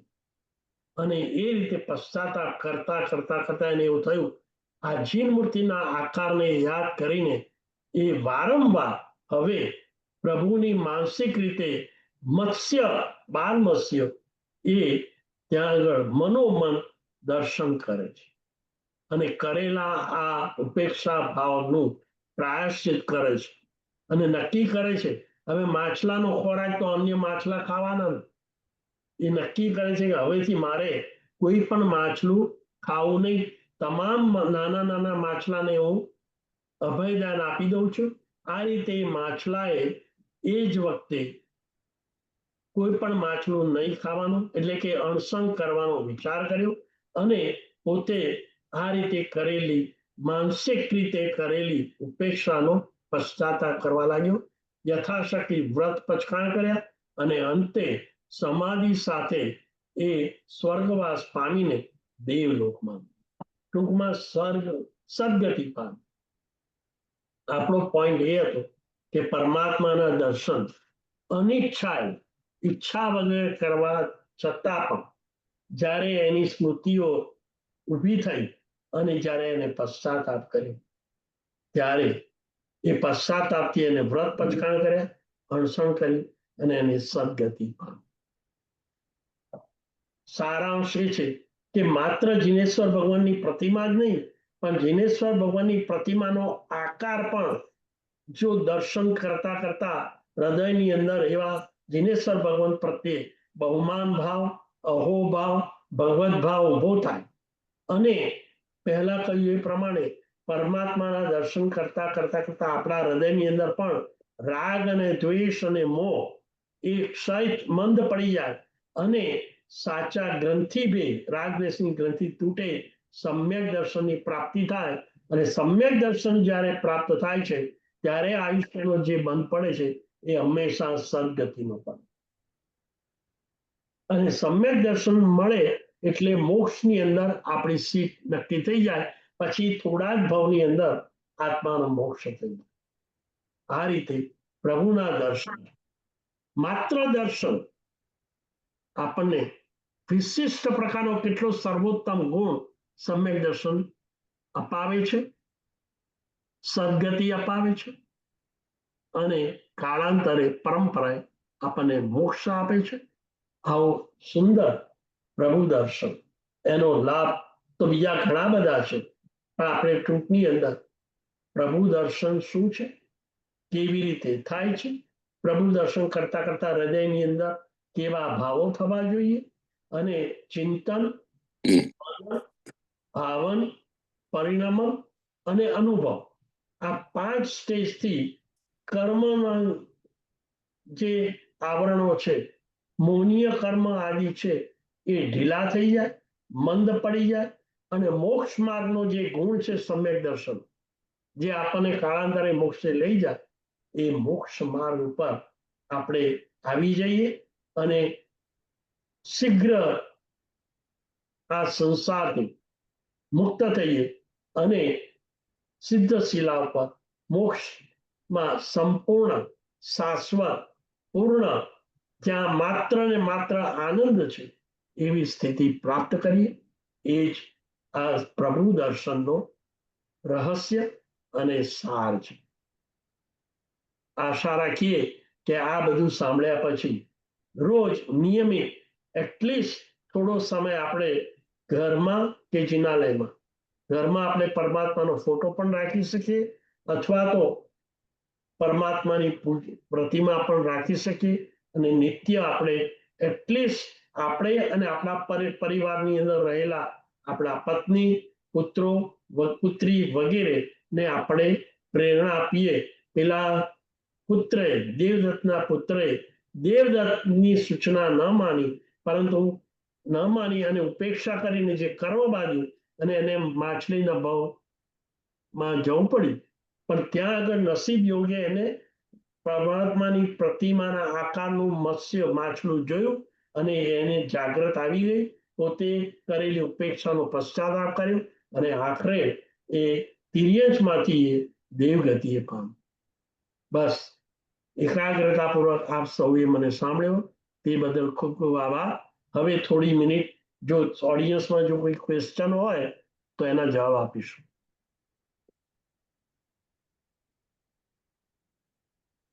હું છે ને બધાને અનમ્યુટ કરવા માટે એટલે મોકલું છું, 1 મિનિટ. બરાબર. Help them identify themselves and ask the questions. હા, તમે લોકો કોઈ બી અનમ્યુટ કરી શકશો.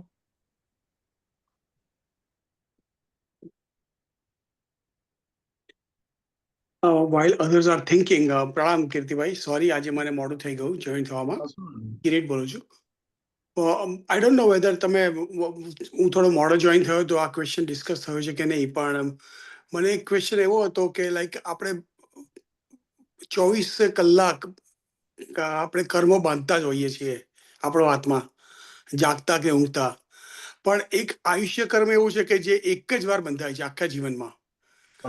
તો આયુષ્ય કર્મ બંધાવવા પાછળ કયા પરિબળો કામ કરે છે અને ક્યારે બંધાય એ વિશે સર સમજાવશો તો.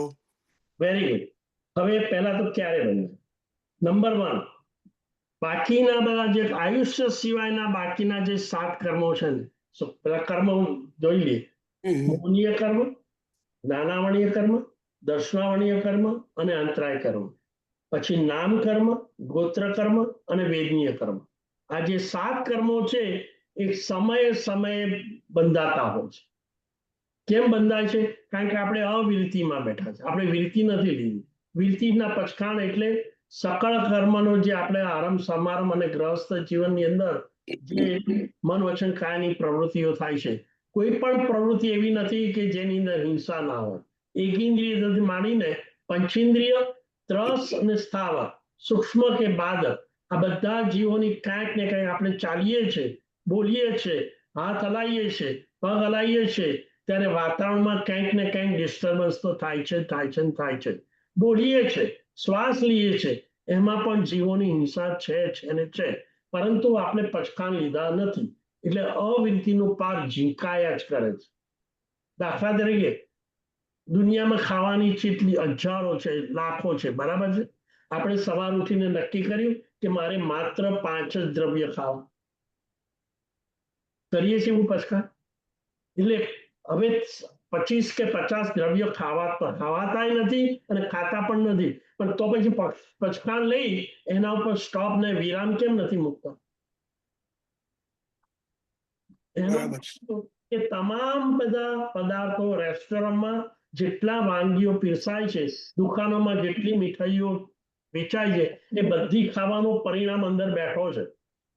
એટલે આપણે નિયંત્રણ નથી રાખતા. એ તો હું તો એક જ એક્ઝામ્પલ આપું. એટલે એ નિમિત્તે ખાતા ન હોવા છતાં પણ ખાધા જ હોય એનું પાક ઝીંકાયા કરે છે કે નથી જીતાતું. દુનિયામાં કેટલી એરલાઇન છે, તમે આપણે ફરવાના નથી, જવાના નથી, જતા પણ નથી, પણ એમ નક્કી કર્યું કે મારે આજે 5 માઇલના રેડિયસથી દૂર જવું નહીં. એવો નિયમ લીધો. એનો વિરોધ કે પાણીનો નળ ચાલુ રાખ્યો છે, જ્યાં સુધી પાણીનો નળનો ફોસેટ બંધ ન કરીએ ત્યાં સુધી પાણી વેસ્ટ થયા કરે છે કે નથી વેસ્ટ થયા કરે? બરાબર. એટલે એનું નામ અવિરતિ. એટલે સંસારી જીવ ગ્રહસ્થ અવસ્થામાં અવિરતિમાં બેઠો છે, એટલે પાપ લાગ્યા કરે છે ક્ષણે ક્ષણે ને પળે પળે. હવે એટલે બીજા 7 કર્મો છે ને બંધાયા કરે છે. આયુષ્ય કર્મ એક એવું છે કે એક જ વખત બંધા. હવે આયુષ્ય કર્મ જ્યારે બંધાતું હોય ત્યારે કર્મ સત્તા શું જુએ છે કે તમારા હૃદયની અંદર, અંતરની અંદર કેવા પરિણામો છે. જો હિંસક પરિણામ હોય, ભોગના પરિણામ હોય, ભોગ વિલાસના પરિણામ હોય, કષાયના પરિણામો હોય, રાગદ્વેષના પરિણામો હોય, હિંસક પરિણામો હોય, એવા વખતે આર્ત ધ્યાન અને રૌદ્ર ધ્યાન ચાલતું હોય અને તમામ જીવો પ્રત્યે કોઈ પણ પ્રકારનો મૈત્રી ભાવ ના હોય અને ઉપેક્ષા જ ભાવ હોય, એવા મલિન પરિણામો ચાલતા હોય અને એ જ વખતે આયુષ્યનો બંધ પડે તો શાસ્ત્રકારો કહે છે કે ભલે એ પહેલા કે પછી તમે તપસ્યા કરી હોય, ભક્તિ કરી હોય, તીર્થયાત્રા કરી હોય, આયંબિલ કર્યા હોય, બધો ધર્મ કર્યો, પણ જ્યારે આયુષ્યનો બંધ પડતો હોય એ વખતે પરિણામો જો મલિન હશે તો દુર્ગતિનું આયુષ્ય બને.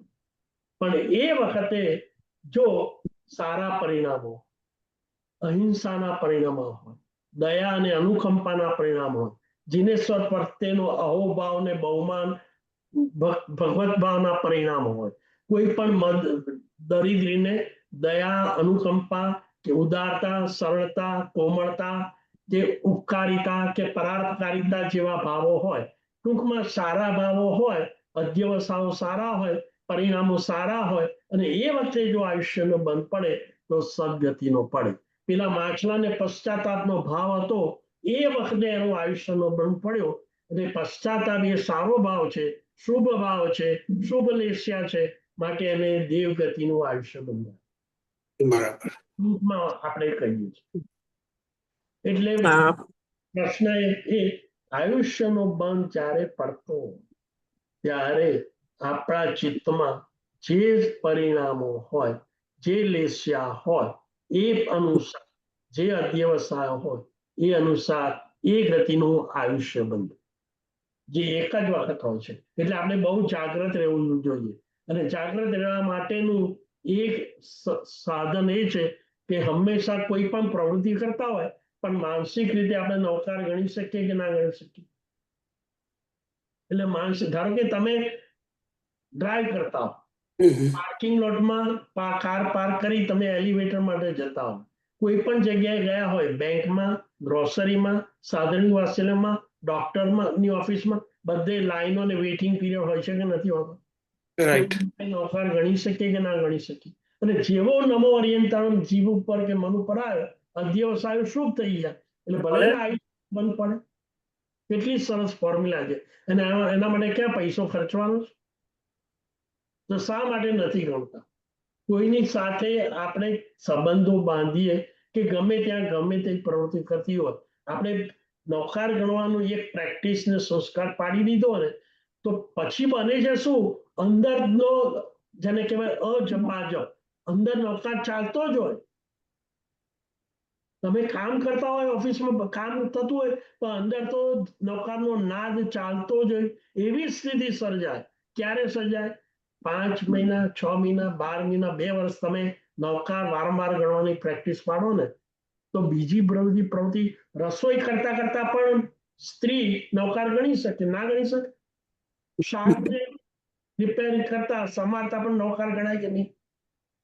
કોઈ પણ પ્રવૃત્તિ એવી નથી સિવાય કે તમે અશુચિના સ્થાને હોય કે જ્યારે નૌકાર તમે ન ગણી શકો અથવા અંદર નૌકારનો નાદ ન જગાવી શકો. અને એ વખતે આયુષ્યનો બંધ પડે તો અવશ્ય સદગતિ. આ તો એક ફોર્મ્યુલા બતાવે. બરાબર. એટલે એવું પણ સાંભળ્યું, સોરી, કને પૂછવું છે? નહીં, તમારું તમે પૂછી લો, પછી હું પૂછીશ. એટલે એના સંદર્ભમાં જ છે કે એવું પણ સાંભળ્યું છે કે જ્યારે 1/3 આયુષ્ય બાકી હોય ત્યારે આયુષ્ય કર્મ બંધાય. જનરલ રૂલ છે. જનરલ રૂલ એવો છે કે 90 વર્ષનું આયુષ્ય હોય, 60 વર્ષ થાય તો એ વખતે આયુષ્યનો કર્મ બંધ પડવાની શક્યતા વધારે છે. પણ પડે જ એવો નિયમ નથી. જો ન પડ્યું હોય તો બાકીના જે 30 વર્ષ રહ્યા એનું 1/3 ગણવું, ત્યારે આયુષ્યનો બંધ પડે. માની લો કે 10 વર્ષ ગયા એટલે બાકીના 20 વર્ષ રહ્યા, બરાબર છે? 1/3 એટલે 30 વર્ષના 1/3 એટલે 10 વર્ષ, બરાબર છે? 70 વર્ષ થયા, ન પડ્યો તો હવે કેટલા રહ્યા? 20 વર્ષ. તો 20 વર્ષના 1/3 જ્યારે આવે ત્યારે પડે. એમાંય ના પડ્યો, એમ કરતા કરતા કરતા જ્યારે 3 મિનિટ બાકી હોય આયુષ્ય, અરે 3 મૃત્યુને, તો હજી 3 મિનિટ છે ને, તો 1 મિનિટ, 2 મિનિટ જાય અને છેલ્લી મિનિટ બાકી હોય 1/3, ત્યારે પણ આયુષ્યનો બંધ પડી શકે. બરાબર. એટલે 1/3 એક સામાન્ય ફોર્મ્યુલા. ઓકે. ક્યારે પડશે ને કેટલા વર્ષ થયો ને શું થયું ને એવું કોણ કેલ્ક્યુલેશન કરે? કોને ખબર મારું ક્યારે અંત આવવાનો છે? તમે હમણાં સવારે વહેલા તો જોયું ને, સવારે જોયું ઘટના બની. એ બધા માણસોને ખબર છે આ છેલ્લી ફ્લાઇટ છે. આ બહુ અનસર્ટન છે. હવે આવી પરિસ્થિતિ થાય, કેટલાક એમ કે નોકાર ગણીશું પછી, પણ પછી નોકાર ગણવાનો અવસર જ ના મળે તો. એટલે સતત નોકાર ગણવાની અમે ફોર્મ્યુલા આપી. Next question please, Ashaben. હા, પ્રણામ, ધન્યવાદ. એકચ્યુઅલી હમણાં તમે ઉત્તર આપી દીધું કે જે અમદાવાદના પ્લેન ક્રેશની ઘટના બની એના વિશે મને કીધું હતું કે આ બધું જ કે એક જ પરિવારના 5, એટલે 3 બાળકો અને માતા પિતા એક સાથે એમાં દુર્ઘટનામાં હોમાઈ ગયા, તો એમના આયુષ્યનો બંધ એક સાથે જ પડ્યો હશે? બહુ સરસ. ના, હવે આ વિષય ઘણો લાંબો છે એટલે હું કેવી રીતે સમજાવું, પણ છતાં હું ટ્રાય કરું છું. હવે આમાં એવું છે બેન, આ તો એક આધ્યાત્મિક દ્રષ્ટિએ વિચારણા છે. આધ્યાત્મિક દ્રષ્ટિએ આપણે આમ કેમ બન્યું, શું બન્યું, શા વગર એ બધું એનું કે એના વિશેની વાત નથી કરતા. પણ બેન એવું છે કે કેટલાક પાપો આપણે ઇન્ડિવિજ્યુઅલ ન કરીએ પણ સમૂહમાં પાપ કરીએ છીએ. દાખલા તરીકે જિનાલયમાં હોય અને આપણે સમૂહમાં સાધના કરીએ, એવું બને કે ના બને? અથવા એક પાપ કરે અને બાકીના 50-100 જણ છે ને એને સપોર્ટ આપે, અનુમોદ ના કરે. તો પાપ પોતે કરે અથવા જે બીજો પાપ કરતો હોય એની અનુમોદના કે એને સપોર્ટ આપે, એટલે કોઈ ચોરી કરતો હોય અને બીજી વ્યક્તિ એ ચોરી કરે, એના સાધનો, એની સગવડ આપે, તો એ ઇક્વલ જ ચોરી કરી કહેવાય. બરાબર છે? બરાબર. એટલે કરણ કરાવણો ને અનુમોદન. હવે માની લો કે એક જણ ચોરી કરવા ગયો, તો એના 5 સરદાર જે હતા એને કેવી રીતે ચોરી કરવી, ક્યારે કરવી, એના શું શું સાધનો જોઈએ, અને એ પકડાઈ ના જાય એ માટે ચારે બાજુ એને કવર અપ કરી લીધું. તો એ ચારેય જણા પણ ચોરીનું પાપ તો કરે છે કે નથી કરતા? કરે છે. તો પાપ તો 5 4 જણા એ અને પેલો ચોરી કરનારો, તો ચોરી કરવાનું પાપ એકને લાગ્યું કે 5 જણ લાગ્યું? અચ્છા. બસ.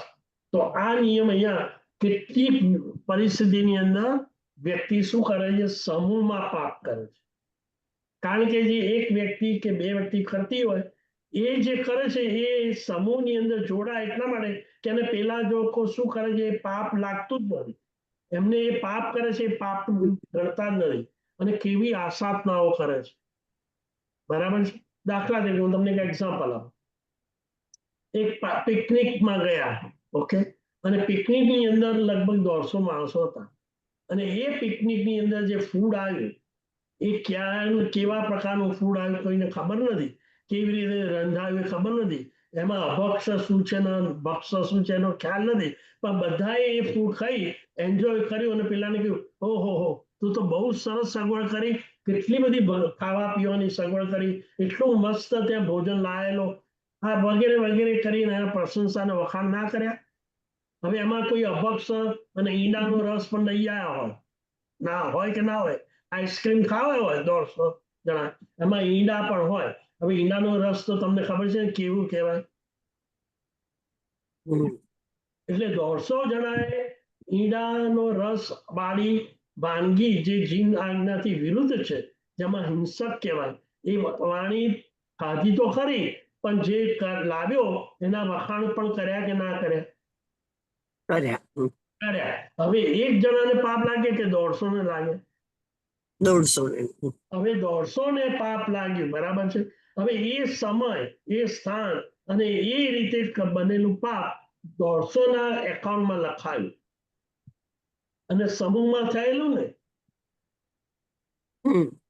હવે કર્મ સત્તાએ હવે નક્કી કરવાનું કે આ લોકો 150 જણાએ એક સાથે પાપ કર્યું. હવે જ્યારે ઉદયમાં આવે ત્યારે એવી સગવડ અને એવી પરિસ્થિતિ સર્જાવી જોઈએ કે જેથી 150 જણાએ કરેલા પાપ, જેને કહેવાય કે પેનલ્ટી, એ ઉદયમાં આવે ત્યારે આ જ સમુદાય ભેગો હોય ત્યારે જ એ પાપ ઉદયમાં આવે. એવી વ્યવસ્થા કોણ કરે છે? કર્મ સત્તા. એટલે એવું ઘટાડી શકાય કે આવી રીતે 100 200 500 માણસોનો આવી રીતે આઘાત લાગે. અને જ્યારે આઘાત લાગે છે ને ત્યારે શું થાય છે કે આયુષ્યના દળિયા જે આપણા સંગ્રહિત કરેલા હોય ને, કારણ કે બધાનું આયુષ્ય એક સરખું ના હોય. બરાબર છે? કોઈનું 70 વર્ષનું હોય, કોઈનું 40 વર્ષનું હોય, કોઈનું 50 નું હોય, કોઈનું 90 હોય, કોઈનું 30 પણ હોય. બરાબર છે? તમે સામે રિસ્પોન્સ આપો એટલે ખબર પડે કે are you listening or not. ખ્યાલ આવે છે હું શું કહું છું? હા, ચોક્કસ. આવો જ્યારે આઘાતજનક ઇવેન્ટ બને ત્યારે હૃદયની અંદર એટલો બધો મોટો આઘાત થાય છે, એટલો બધો ભય ઉભો થાય છે કે જે બાકી રહેલા આયુષ્યના દળિયા છે ને એ કન્ઝ્યુમ થઈ જાય એ આઘાતને કારણે. એટલે ધારો કે 2 મિનિટ પછી બધાનું થવાનું હોય તો એ આઘાતની અંદર 40 50 60 10 15 વર્ષનું જે આયુષ્યના દળિયા છે ને, વોલ્યુમ, એ પેલા આઘાતને કારણે કન્ઝ્યુમ થઈ જાય. એટલે બધાના આયુષ્ય હવે ઇક્વલ થઈ ગયા અને આવું બન્યું. સમજાય છે હું શું કહેવા માંગુ? હા, સમજાય છે, પણ તો એ થોડુંક ગમે કે તમે જે કહો છો કે આઘાત લાગે એટલે પછી કન્ઝ્યુમ થઈ જાય. આયુષ્ય આયુષ્ય આપણે તો કહીએ છીએ કે નિશ્ચિત જ છે. 7 કારણો છે જેને કારણે જેટલું આયુષ્ય બાંધ્યું હોય એટલું આયુષ્ય જીવવાને બદલે વ્યક્તિ એના કરતા ઓછા સમયમાં મૃત્યુ થઈ જાય. એવા 7 કારણો છે. અને એ 7 Okay. કારણોની અંદર નંબર 1 અકસ્માત, નંબર 1, નંબર 2 ભય, નંબર 3 સર્પ કે જંગલી પશુઓના આક્રમણ, નંબર 4 કોઈ માણસ દેવાળું કરી દે, બેંકરપ્સી થઈ જાય અને આઘાત લાગીને સુસાઇડ કરી દે. નંબર 5 કુદરતી આફત, ભૂકંપ. નંબર 6 ફ્લડ, અતિવૃષ્ટિ, અનાવૃષ્ટિ. નંબર 7 રોગચાળો, પેન્ડેમિક. તો આપણને એક્સપિરિયન્સ છે પેન્ડેમિકમાં કેટલા મરી ગયા. લાખો. આ બધા મેં જે કારણો કહ્યા ને એ કારણોને કારણે જે 70 કે 60 કે 80 વર્ષનું આયુષ્ય બાંધ્યું હોય એ આ કારણોને લીધે તૂટી જાય અને કન્ઝ્યુમ થઈ જાય. કોઈ દાખલા તરીકે કોવિડ થયો હોય એની જે એટલી બધી પીડા હોય ને એ પીડામાં જે બાકીનું જે આયુષ્ય કર્મ છે ને એના દળિયા વાપરાઈ જાય અને ઓછું થઈ જાય અને આયુષ્ય કર્મ ખતમ થઈ જાય. આ બીજી પદ્ધતિ છે. આયુષ્ય કર્મને ભોગવવાનું 2 પદ્ધતિ. એક તો પૂરું આયુષ્ય હોય ત્યાં સુધી ભોગવે, અથવા આ બધા મેં કારણો કયા ને એને કારણે આયુષ્ય કર્મ વહેલું એના દળિયા. તમારે સમજવાનું બીજી રીતે. દાખલા તરીકે તમે ઘરમાં 2 જણા છો અને 2 જણા માટે 1 મહિના માટે 10 કિલો ઘઉંની જરૂર પડે છે. કરેક્ટ? હા. 2 જણા માટે 1 મહિનામાં 10 10 કિલો ઘઉંની કિલો. જરૂર પડે છે. ક્યાંકથી ઇન્ડિયાથી 5 ગેસ્ટ આવી ગયા અને તમારે ત્યાં મહિનો રહેવા લાગ્યા. હવે કેટલા માણસો થયા? કેટલા માણસો કીધા આવી ગયા? 5 માણસો, 5 ગેસ્ટ આવ્યા. સાત થઈ ગયા 7 થઈ ટોટલી. ગયા. હવે તમને 7 પહેલા 2 હતા અને 10 કિલો ઘઉં મહિનો ચાલતા હતા. હવે 7 થયા તો 10 કિલો ઘઉં મહિનો ચાલશે? બિલકુલ નહીં. નહીં ચાલે ને. કેમ? વધારે કન્ઝમ્પશન થશે. બરાબર છે? એવી રીતે આઘાતને કારણે, અકસ્માતને કારણે, રોગને કારણે, એપિડેમિકને કારણે, જંગલી પશુઓ કે સર્પ દંશને કારણે, વીંછીનો દંશને કારણે કે ભૂકંપને કારણે એવી પરિસ્થિતિ સર્જાય કે જેથી માસ પોપ્યુલેશનના આયુષ્યના દળિયા કન્ઝ્યુમ થઈ. કીર્તિભાઈ મને એક 2 એક્ઝામ્પલ આપો અલાઉ કરો. સોરી કિરણ 1 મિનિટ. હા સોરી. તો એ જ આપણે વિચારસરણીને આગળ વધારીએ તો જેમ કન્ઝ્યુમ થઈ ગયા ને આયુષ્ય ઓછું થઈ ગયું તેમ વધી પણ શકે કે ના, એ વધારાનો લાભ એપ્લાય થતું નથી. 1 પણ સેકન્ડનું આયુષ્ય દુનિયાની કોઈ શક્તિ વધારી ના શકે. તીર્થંકર પરમાત્મા પણ ના વધારી શકે. ઘટાડી શકે આ બધા કારણો લીધે. કોઈ માણસ સુસાઇડ કરી દે, બરાબર ને, પણ વધારે નહીં. 1 પણ સમયની તીર્થંકર પરમાત્મા પણ આયુષ્ય કર્મનો વધારો કરી શકે નહીં. આ બધા કારણોને લીધે આયુષ્ય ઘટી શકે. સિવાય અમુક વ્યક્તિઓ એવી હોય છે જેના આયુષ્ય ક્યારેય ઘટે નહીં, ક્યારેય વધે નહીં. દાખલા તરીકે 24 તીર્થંકર પરમાત્મા કોઈ પણ કારણસર પણ એમનું જેટલું આયુષ્ય નક્કી થયું હોય જન્મ વખતે એટલું આયુષ્ય જીવે ને જીવે. 1 સેકન્ડ પણ ઓછું ના થાય કોઈ પણ કારણ. ભગવાન મહાવીર ઉપર તેજોલેશ્યા મુકાયેલી. બરાબર છે? હવે તેજોલેશ્યા એટલે આખો દેશ બળીને હળગી જાય. આજે પેલો અગ્નિનો જ્વાળામુખીનો જે ગોળો થયો ને આજે જેમાં બધા હોમાઈ ગયા એના કરતા ભયંકર તેજોલેશ્યાનું બોમ્બ. છતાં ભગવાન મહાવીર ને કોઈ ઈજા ના થઈ. એ જ રીતે 63 સલાકા પુરુષ એટલે કે 24 તીર્થંકર, 12 ચક્રવર્તી, 9 વાસુદેવ, 9 પ્રતિવાસુદેવ અને 9 બળદેવ. આ 63 સલાકા પુરુષ જે છે એમના આયુષ્યમાં કોઈ પણ કારણસર ઘટાડો થાય નહીં. બીજું, દેવલોકના જીવોનું આયુષ્ય ક્યારેય ઘટે નહીં. જેટલું આયુષ્ય નિર્માણ થયું એટલું જીવે ને જીવે. એ જ રીતે નરકના જીવોનું આયુષ્ય ક્યારેય 1 સેકન્ડ પણ ઘટાડે નહીં. બાકી નરકની અંદર તો રોજ એ મરવા માટે ઈચ્છે છે. એટલી ભયંકર પીડાઓ છે. જે આ બન્યું ને એમાં જે પીડા છે ને અગ્નિની અંદર નાખે જ્વાળામુખી, એ તો નારકીના જીવોને તો રોજ નાખે છે. આપણે અહીંયા વાત કરી છે ત્યારે અમુક નારકીના જીવો ભડભડતા આગમાં બળી રહ્યા છે, છતાં એમનું આયુષ્ય પાછું ખતમ ના થાય, કારણ કે ત્યાં શરીરની રચના એવી હોય છે કે શરીર આત્મા જુદા ના પડે જ્યાં સુધી આયુષ્ય પૂરું ના થાય ત્યાં સુધી. આપણે કીધું કે 2/3 આયુષ્ય બાકી હોય ત્યારે આપણું આયુષ્ય કર્મ 1/3 બાકી હોય ત્યારે આયુષ્ય કર્મ બંધાય. ઇન જનરલ હવે તો પછી આપણે એમ જ માનવું જોઈએ કે આજે 2/3 થઈ ગયું છે એટલે આજથી જીવન સુધારી નાખો. રોજ રાત્રે આ રોજ. લખ્યું જ છે, આપણે સંસારા પોલિસી કરીએ છીએ એમાં બોલે છે કે હું આ બધું શું કરી લઉં છું, હોશી રહું છું. આ બરાબર. ક્રિયા કરવાની છે કે હવે આજની રાત મારી છેલ્લી રાત છે, માટે હું બધાને મિચ્છામિ દુક્કડમ પાવું. જમ જમ મળેન બદ્ધમ જમ જમ વાય સ્વાસ્યમ પાવમ જમ જમ કાયણ કયમ મિચ્છામિ દુક્કડમ તસ્સ. આ સંસારા પોલિસીનો છેલ્લો શ્લોક છે. આ બોલીને જ પછી જ સુઈ જવાનું હોય છે. ઔષધ કરીએ ત્યારે તો કમ્પલસરી છે, સાધુ ભગવાન રોજ કરે છે, શ્રાવકે પણ એ પ્રમાણે જ કરવું જોઈએ. બરાબર. તો શું તમે જે કંઈ પાપ કર્યો એનું મિચ્છામિ દુક્કડમ, એટલે તમે એ વખતે શુભ ભાવ હોય ને, શુભ ભાવ, પછી હા. અડધી રાત્રે કંઈ થાય ને તો પણ તમને સદગતિમાં. બરાબર. સમજી ગયો. આઈ એમ ગ્લેડ યુ મેન્શન. એટલે આ તો હવે વિષય એટલો લાંબો છે કે આપણા જીવનમાં કઈ રીતે એપ્લાય કરવો, તો રોજ રાત્રે આપણે આનો પાઠ કરવો જોઈએ, બધું હોસરાઈ દેવું જોઈએ. કીર્તિભાઈ, બરાબર. મને એક એક્ઝામ્પલ આપવા અલાવ કરો ને તો હું બોલવા ઈચ્છું છું. એટલે આ સમજો થિયેટરમાં બેઠા હોઈએ અને સમજો 200 માણસો હોય તો બધા વિલન હીરોને મારતો હોય તો બધા એટલે એવા ભાવો થઈ જાય. આઈડિયલ હા. સિનેમાની અંદર કોઈ વિલન બે લડતા હોય અને પોતાનો ફેવરિટ એક્ટર વિજય પામ્યો અને પેલો મરી ગયો અને લોકોએ તાળીઓ પાડી, બોલો આ સામૂહિક પાપ થયું કે નહીં? એ પંચેન્દ્રિય જીવત છે ને.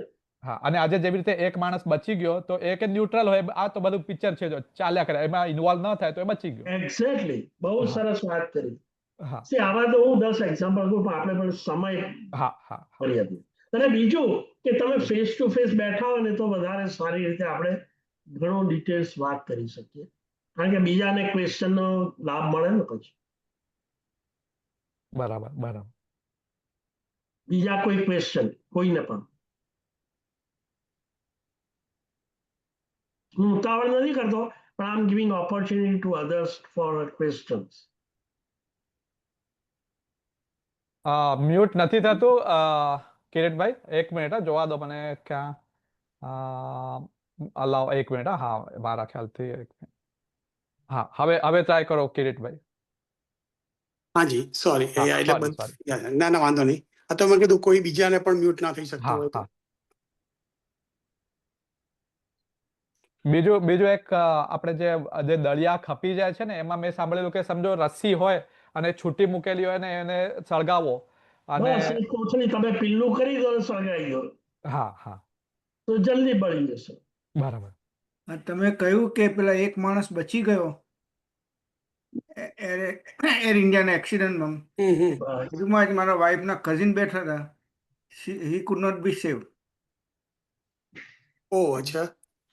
બાજુની સીટ પર જ એક કપલ બેઠું હતું, હા હા. પણ they could not be saved. Right right. અને એ ઉપરાંત કોક ચા વાળાનો 4 વર્ષનો નાનો છોકરો સૂતું હતું એના ઘરમાં, ઉપરથી પ્લેન પડ્યું ને એ પણ સળગીને મરી ગયું. 4 વર્ષનો છોકરો. Okay, આપણે we don't want to go over the incident. આપણે Right. let's keep focus on our subject. હા, Correct. પ્રશ્નનો જવાબ આપણે આપી દીધો. બરોબર. ના, બસ બાકી હવે કોઈ ક્વેશ્ચન નથી. કોઈ બીજાને કોઈ ક્વેશ્ચન હોય? ઓકે, ખૂબ એકાગ્રતા ખૂબ આભાર. બદલ ખૂબ ખૂબ આભાર. વિતરાગની આજ્ઞા વિરુદ્ધ મારાથી કંઈ પણ કહેવાયું હોય, આપ સૌની હાજરીમાં મિચ્છામિ દુક્કડમ. નેક્સ્ટ સ્વાધ્યાય આપણો નેક્સ્ટ કમિંગ ટ્યુઝડે, બરાબર છે કિરણભાઈ? જી. કિરણભાઈ, હા, બરાબર છે. હા, ને- તિથિ જોવી પડશે પણ લગભગ તિથિ નથી લાગે છે એટલે નહીં, Tuesday. નથી નથી. ના, ટ્યુઝડે નથી થતી. હા, સારું તો સારું. આપણે હવે નેક્સ્ટ ટ્યુઝડે 8:30 વાગે આપણે પાછા મળીએ છીએ. ઓકે, હાજી. બરાબર. સર્વમંગલ માંગલ્યમ સર્વકલ્યાણકારણમ પ્રદાનમ સર્વધર્માણામ જૈનમ જયતિ શ્વાસમ. સર્વે